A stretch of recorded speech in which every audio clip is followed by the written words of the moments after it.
Hello friends and welcome back to Enterprise Architecture. Now last episode we made a lot more progress in Sky Revolutions, particularly in exploring Pneumaticraft. We started into the mid-game of Pneumaticraft and we made some pretty good progress here with our refinery tower and some other fun things that we did here, but we just ran out of time for all of the additional ingredients that we need. So today we're picking up where we left off and we are going to finish out as much as we can of Pneumaticraft. So with no further ado, let's dive right in. So we have our two core setups here for Pneumaticraft. We have our thermo-pneumatic processing plant where we are making a bunch of molten plastic, and we also have our refinery where we are turning crude oil into a variety of other ingredients we need, notably LPG, but also gasoline, diesel, and kerosene, which we can use as fuels for various things. Now, I had been doing a sort of janky version of heating this up by using some pistons that then had a magma block next to it to heat up. But as you probably just saw, I was having the problem where those cool down into netherrack over time. That's less than ideal. So today we are going to be moving into the vortex, which allows us to cool and heat things. So we're going to use the cooling frame to cool things down, as well, or excuse me, the heat frame to cool things down for our plastic conversion. Yeah, this thing. So we need to make at least one of these. Great. Also, I wanted to say I had been trying to use the fluid outlet from Immersive Engineering, and quite frankly, not just having any luck at all with that. I was using that to dump the molten plastic into the world and then dump it on hoppers so that it would cool.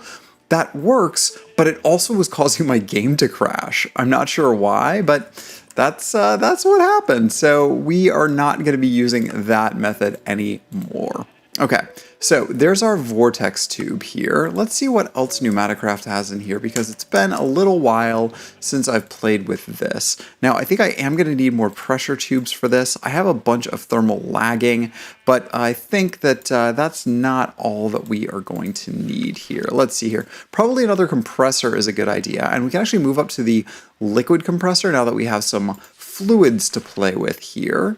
Oh, and it looks like we need to make a couple of ingredients for that. So let's do that, and we need to make ourselves another air compressor. Easy enough. Let's do that, and now we can make ourselves a liquid compressor. Great. And we can probably run that off of one of the fuels that we are not going to be using here. I'm not sure if that's going to be gasoline or kerosene or what, but we will look up in the manual and figure that out real fast here. All right, I've also started to build this out into a little bit of a warehouse just for this stuff, just so we have all of our lovely Pneumaticraft stuff in one place. But yeah, I haven't really finished putting all the walls up yet until I know how big it's going to need to be. We still have the assembly machines that we're going to have to put down. All right, so there is our liquid compressor. Now let's take a look at our various fluids here. So in Pneumaticraft, we have oil.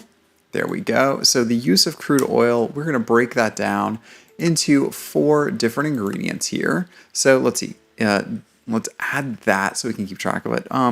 What is diesel used for? Heating. Oh, I didn't know you could heat up a blaze burner with those. That's neat. Okay.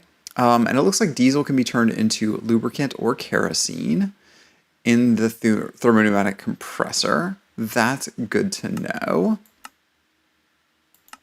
And otherwise, it's not very useful. Yeah, I think all of these chain together in the thermopneumatic processing plant. So we can really just pick any of the ones we want here to start off with. Now, it doesn't look like I have a full bucket of any of these. So we are going to have to first use our Amazon tablet to get ourselves a bunch more crude oil. So let's go ahead and set that up. We're going to have to get a new chest here. Let's put that there. Oh, you didn't know netherrack? You should have known netherrack by now. Let's put this here for the Amazon tablet. We're going to tell this is where it needs to pick up from. And then we can now tell this that we want to buy a bunch of crude oil. Oh, we have to drop these off first. Okay, great. We need to tell it to put it into this tank. That's why. Okay, now we can do crude oil. Oh, there we go. We have to increase this. Let's do 8.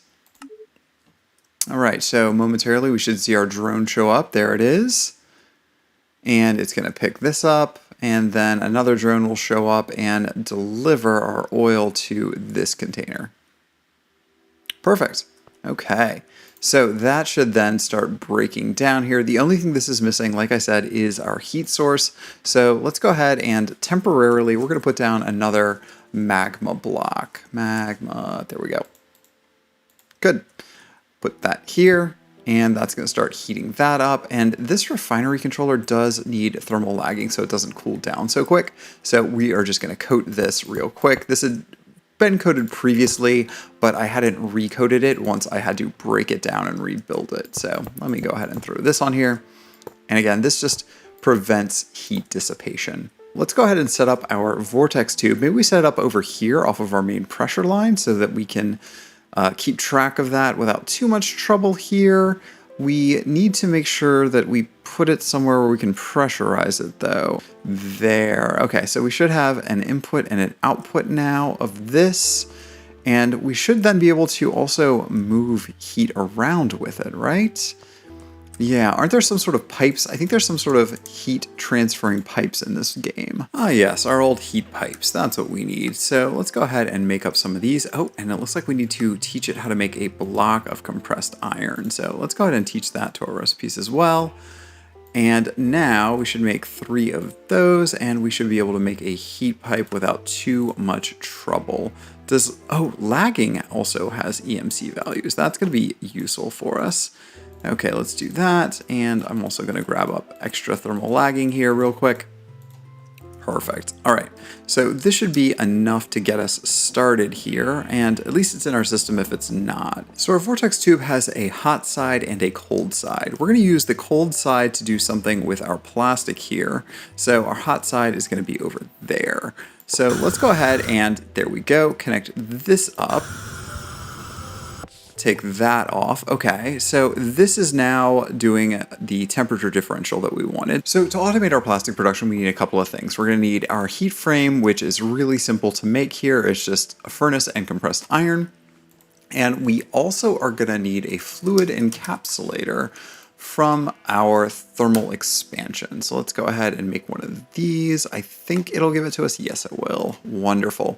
So that's going to be the non-Pneumaticraft piece of this puzzle. That's going to allow us to take our fluids out and put them into buckets. So basically I can take my fluids right out of that thing, and the molten plastic in this case, and then have that go into an empty bucket. So if I put an empty bucket there, I just need to run my power lines. Let's grab my energy pipes off this. All right, so our fluid encapsulator is now getting power.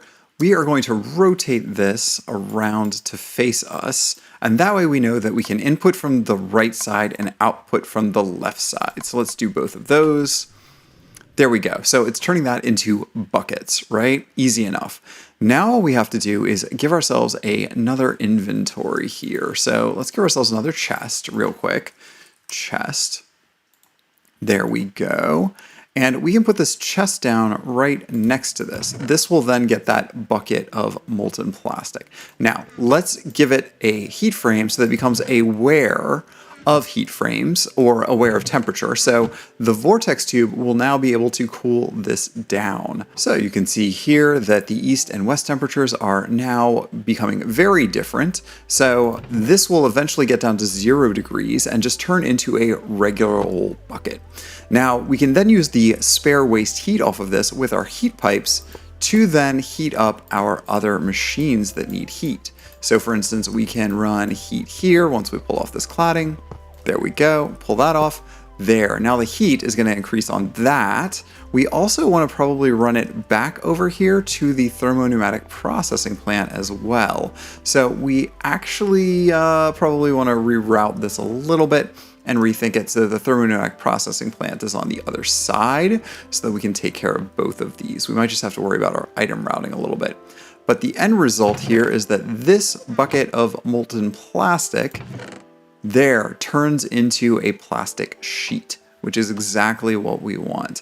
So we can actually make ourselves a whole bunch of buckets here. So let's grab ourselves a bunch of buckets.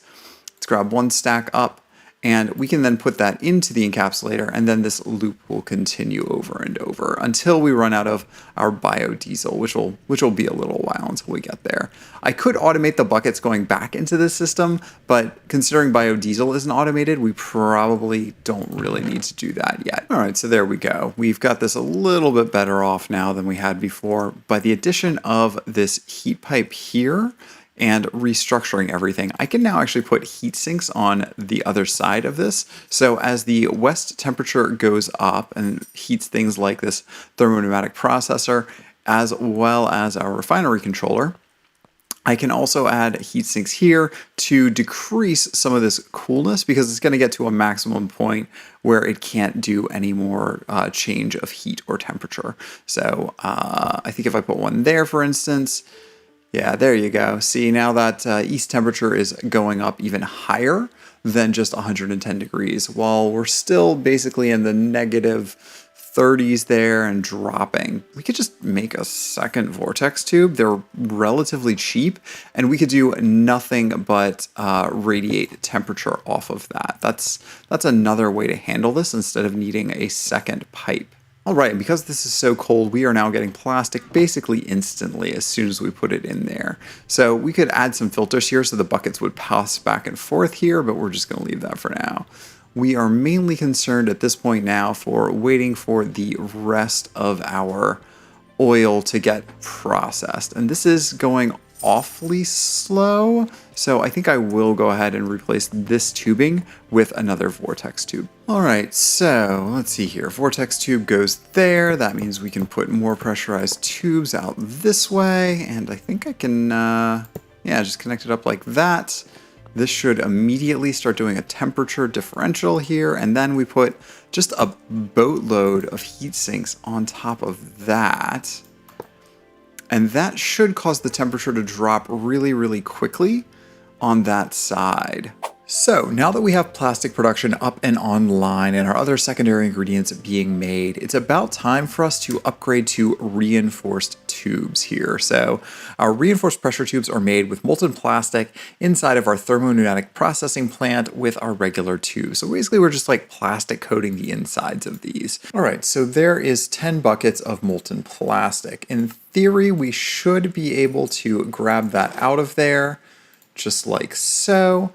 And then we should be able to actually put it back into the input if we are lucky. There we go. And now we can put pressure tubes into this, and that should make us our reinforced pressure tube. Just looks like we need a little bit more pressure to do that. So let's go ahead and bump this up, and there we go. Now we're getting our reinforced pressure tube slowly but surely.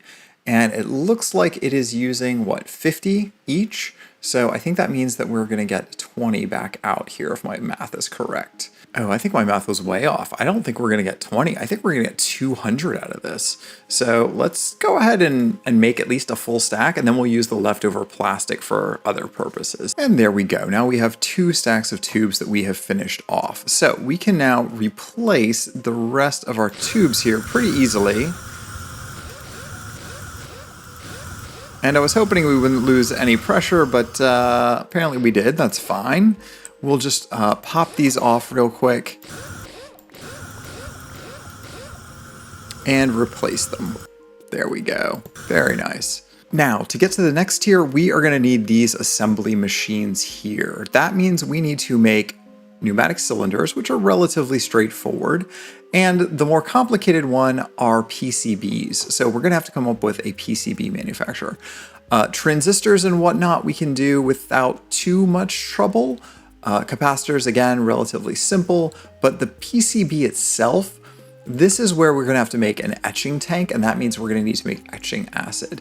So we need to head back to base and get started on those ingredients. So to make a finished PCB, we need these transistors, capacitors, and an unassembled PCB, and this gets a little tricky. So we need to make an etching tank first of all, which I think we have most everything that we need except for a pane of glass. No, we have the pane of glass. Great. Okay. There's our etching tank, and now we need to make this etching acid, and this one is relatively frustrating because we need to make this inside of our pressure chamber again, And that means we need gunpowder, rotten flesh, spider eggs, and a bucket of molten plastic. So we are going to go back and grab up the remaining molten plastic and start using that so that we can make a bunch of PCBs here. Looks like we've only got 3 buckets of molten plastic to start, but that should be enough to get us where we need to go here, at least for the time being. So let's put 1 bucket of molten plastic in here. And then we need to get our zombie flesh, 2 pieces of that, pair of spider eyes, and 2 pieces of gunpowder. Great, and now we should be able to drop these in here, and that should be all that we need for this recipe. It looks like this needs to get some more coal in it, so let's grab a stack of coal real quick. There we go, and that can then start up. Let's just kick that up just by 1 notch. And with any luck, this will turn into, yeah, there we go, our etching acid momentarily. There we go, etching acid bucket. Okay, so with that, we can then go set up our etching tank. And I don't think this needs any power or pressure, if I remember, but I'm not sure. Let's go ahead and plunk it down right about here, just to be safe. Yeah, it doesn't. Okay. Let's go ahead and use our bucket of acid on it. There we go. That's the first bucket. We might need to go get more buckets here. And apparently this needs heat as well. So we might need to go ahead and put this over here on the vortex pipe somehow. Or move the vortex pipe. That might be the better thing to do here. I guess we can always make another one, right, and disconnect it. That might be key. Or we can just put down a piece of magma, maybe. We'll have to see.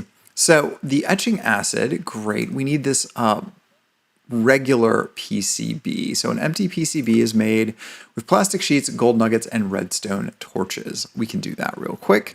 We have our plastic. We've got a bunch of plastic sheets already. And so now all we need is gold nuggets. I think we can get that from our tablet. Let's see here, gold nuggets. Let's do a bunch here. Let's do, I don't know, what do you say, 16? Maybe let's just take a stack for now. How about that? And then redstone torches, we'll get a stack of those. And we're not going to put all of this in here right now. Let's just put 16, 16, and I think this is 8, is that correct? I think that's the recipe. Let's see here. Oh, we need 8 more gold nuggets. That's right. Okay, no problem, no problem. 8 more gold nuggets. Okay, so it should drop all those in there momentarily. Oh, and there is our PCBs. Okay, and that's a lot coming in. That's more than I thought would come in. Okay, great. Oh, right. We need to make a UV light box first. Okay, that's not a problem. We can do that real quick. Doesn't know how to make the PCB blueprint. Oh, so we do need to use our Amazon tablet real quick for that. Let's see here. PCB blueprint.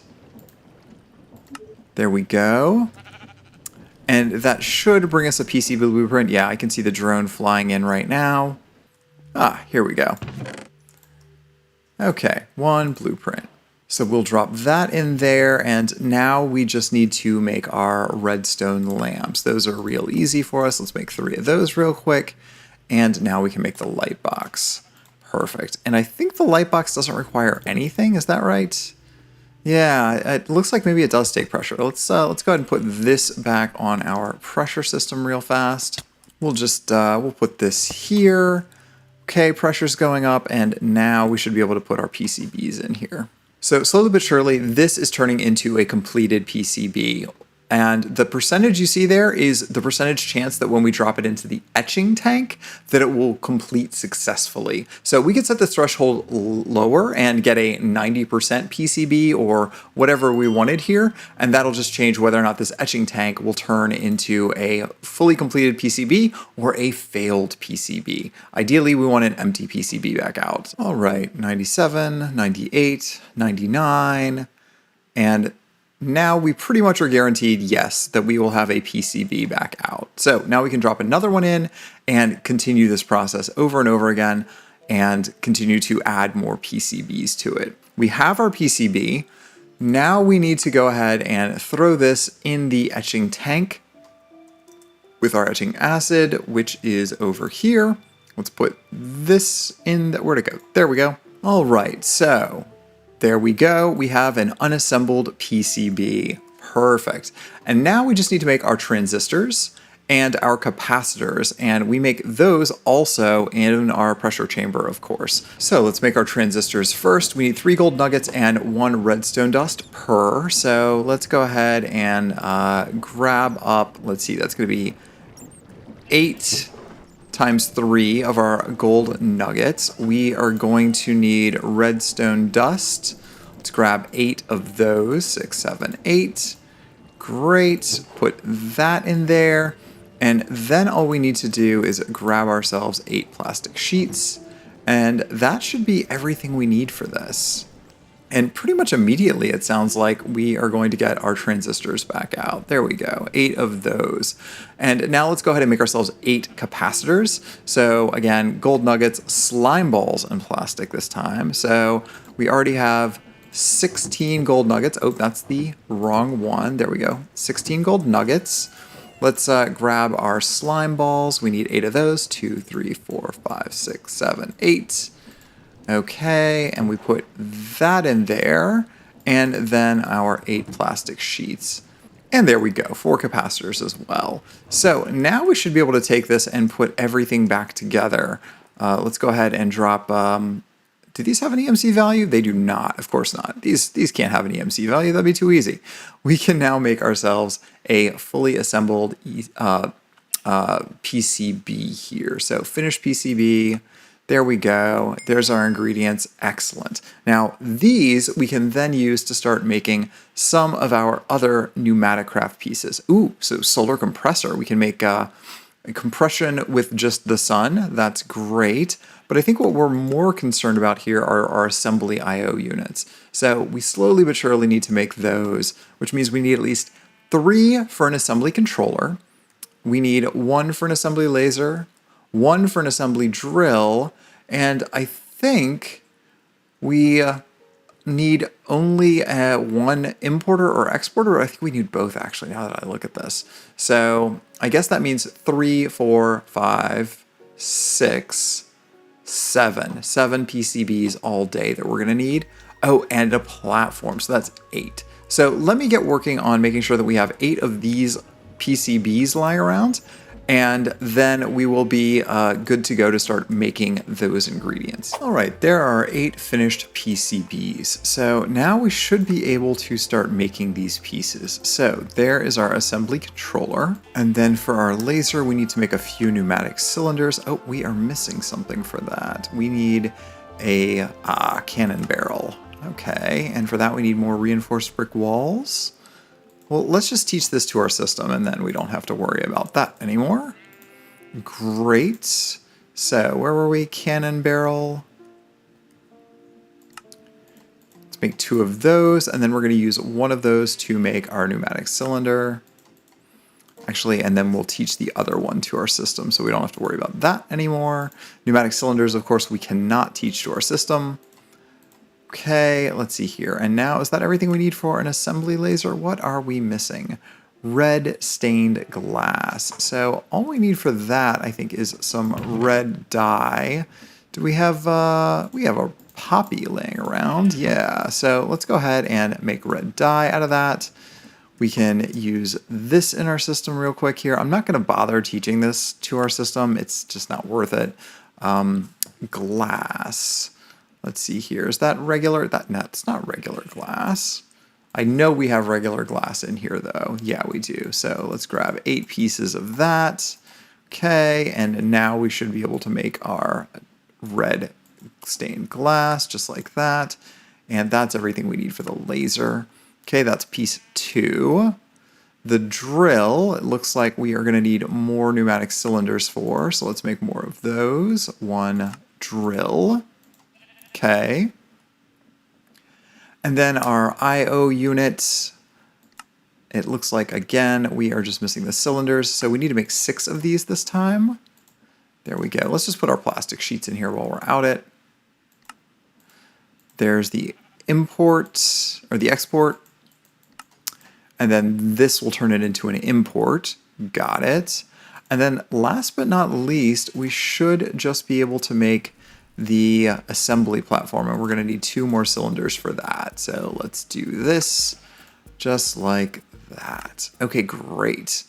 Now we have everything we need to be able to set these up. Okay, so our assembly system is going to need air. So we need to lay down some pipes for this to start. Let's go ahead and cap that off. And I am going to steal back our diesel compressor here. All right, so let's put our liquid compressor down here. And then we immediately need to put our assembly controller on that. There, that's now getting pressure, slowly but surely. All right, so that's working. There's our assembly platform, and now we just need to put our other various items on it. So laser there, and then our drill we'll put here. And then the export we can put here, and the import I think we can put on the other side, like so. And then those just need to know where to grab things from. So let's go ahead and see here about getting ourselves a chest. There we go, 1 chest. And in theory, these should know to just pull from there for whatever recipe that we're making. The only thing this also needs is a program. So let's start by making ourselves some of our highest tier pipes, the advanced pressure tubes, right? So these need the laser program or the drill and laser program. I think the drill and laser program is the one that we're going to want to make here. No reason not to. So for that, we need a laser program, and then we also need a drill program, and then we can combine those. So let's go ahead and give ourselves some more emeralds. And why not? Let's grab ourselves a stack. We're going to use them, put them in here, grab our tablet, and get our programs. So let's do 1 of these and 1 of these. That's drill and laser. And I think that's all we'll need. Place that order real quick, wait for that to come in. There we go. And now we can take these and combine these and do a drill and laser. Oh, we got the drill and laser and the drill separately. Okay, it looks like we already bought that. It looks like we didn't buy just a drill program. Okay, so there's the program for drill and laser. I guess we don't even need this one. We'll hold on to it. And now we should be able to take some pressure chamber valves and make our advanced pressure tubes. Now, we have not taught pressure chamber valves to our system yet, so let's go back and do that real quick. Yeah, we may as well teach all of these to our tablet so that it knows about them later, and then we can do pressure chamber valve. Okay, and let's grab, what do you say, 8 of those. And then I think it's as simple as putting these ingredients into the adjacent chest. So let's go put those in there. And now it should know what it needs to do. Right, we need a lot more than that, right? We need at least 20 in here, but ideally we'll do double that. We'll do 40. And slowly but surely, these things will start picking everything up. Now, we can speed that up a little bit here, but not by much, because we're already at red pressure, basically, here. And as you can hear, this is getting dangerously close. So let's go ahead and break that real fast. And we probably need to make ourselves the pressure valve. Yep, that's what we should have done, is make ourselves a pressure valve. Okay, that's a shame. Well, we will make ourselves another liquid compressor, maybe an air compressor, and then we will go ahead and put the pressure valve on it when we do that. All right, let's try this again. We'll put that valve down there, and then we will put our air compressor here. We'll switch back to air instead of liquid because we aren't producing diesel very fast. And we'll just put our pressure tube safety valve right on there. That should be all we need. And now this is just waiting for more pressure. Again, we're going to give this a bunch of coal here. Coal, let's grab that up. Wonder if I can burn alchemical coal in there. Well, only one way to find out, right? All right, let's see if we can't speed this up. We need our speed upgrades, security. We don't need a security upgrade, right? Maybe we do one security upgrade, our speed upgrades, and as many volume upgrades as we can. Let's go figure out what is necessary for that. Okay, it looks like the security upgrades are really easy. So we should have made these a long time ago. Oh, we are on the wrong grid. Let's go ahead and make ourselves a bunch of safety tube modules. There we go. We need a bunch of these pressure tubes. Can these have, oh, these have EMC value. Yeah, sure they do. Sure they do. Okay, great. And then with those, we should be able to make a pressure tube. There we go. That also has an EMC value, so you know what we're going to do on that. Yep, same thing. And what are you doing? Oh, you're making too much pressure, that's why. Okay, no biggie. Now we just need to make ourselves some of these. These security upgrades also have ourselves a value, so let's make a couple of these, and then we will go ahead and teach this as well. Perfect. Okay, so that's one upgrade. The other upgrades are speed and volume. So volume. All right, that requires an air canister. Can we make one of those? Yes, we can. We can teach it as well. Where did I just put that? Air canister. Okay, great. And now we should be able to make ourselves a volume upgrade. Good. And then speed upgrade is the other one.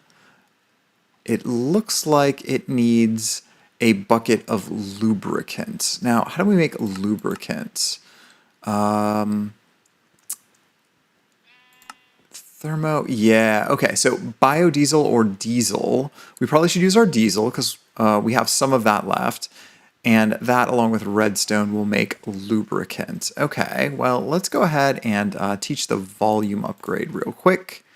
And let's go get our hands on a bunch of lubricant. You know what, we can actually replace this real quick. There we go. That'll give us a lot more tolerance for pressure here. Let's put this on here. And actually, we don't even need that on here if we put our safety upgrade in place. There we go. That's going to keep that from exploding. Okay. Let's go back here. How are we doing on biodiesel? Okay, so I would really like to pull our biodiesel out. Or actually, we can use our biodiesel, because in this case, we can just use it with our redstone, right? So let's pull this off here, and let's grab ourselves up some redstone, and we should be able to mix this in here. How much is that going to give us? 1 bucket of lubricant. Can you do more than that? No, we're only going to get 1 out of that. All right, that's not a big deal. Grab our lubricant bucket. Does that have? No, of course not. No EMC value off of that, but we should be able to pull this back here and make our upgrade. So where is our speed upgrade? We will use this with our glycol. There we go. And note that this does not have an EMC value. They are definitely making sure that we lock ourselves in there with those fluids and have to make those manually. So no biggie for us. We can come over here and let's add a volume upgrade and a speed upgrade. Where is our volume? There we go. Let's see here. Pretty much everything can take a volume upgrade. That's good. Let's see how many it'll let us put in here. Upgrades. Volume upgrade 25. Okay. Perfect. We'll do that and 2 speed upgrades, and that should increase the speed of this overall system here now as we go. All right, and now this is going much quicker than I would otherwise have expected. So just with the 2 speed upgrades, we're already seeing like market improvement here. So eventually we'll have enough lubricant that we can go through and actually make this thing go super, super fast, but we'll live with this for now. And now we should have enough advanced pressure tubes that we can pretty much replace all of the pressure tubes in our entire setup now. This is going to work real well for us. So let's go ahead and break this. Good. Yep, I know everybody is unhappy about that, but we will upgrade very quickly. There we go. All right, so now all of these machines have advanced pressure tubes and safety valves, and things are very, very unlikely to explode now. That is wonderful for us. All right, so that pretty much knocks off most of the things in Pneumaticraft that I wanted to achieve. There's still a lot more we could do with it, but none of it's actually required for this pack as far as I'm aware. I don't think we even really had to do the things that we just did, but I really wanted to make ourselves have a more stable and safe setup for the future. Now, I do want to turn my attention to one other thing. A couple of you all have been teasing me because I keep forgetting to eat. I keep playing Minecraft in modes where I've got hunger turned off, and this pack doesn't have hunger turned off. So what we are going to do to deal with that is make ourselves up a tasty, tasty infinite steak. We can make a transmutation tablet and surround that with steak, and that makes a infinite steak. And by doing that, I can just nom on this every time I get hungry, and it just eats EMC instead of actual food. Now, I don't want to talk about where the original steak came from that I used to make that, because as you all know, I prefer to play a vegan playthrough of these packs whenever possible with no harm to animals. So we're just going to assume that that was a tofu steak that magically appeared from somewhere. That's what we are going with here, y'all. So we have infinite steak, and we are good to go. All right, so we've made some pretty good progress today, and I'm feeling pretty good about where we're at. Now, next episode, we're going to start using our crude oil to make tar, and that's going to unlock us the next section of this pack. And then we're going to get on to making those impossible to make, very difficult, annoying ingots. So, thanks again for watching Enterprise Architecture, and we'll see you back here next time. Bye, friends.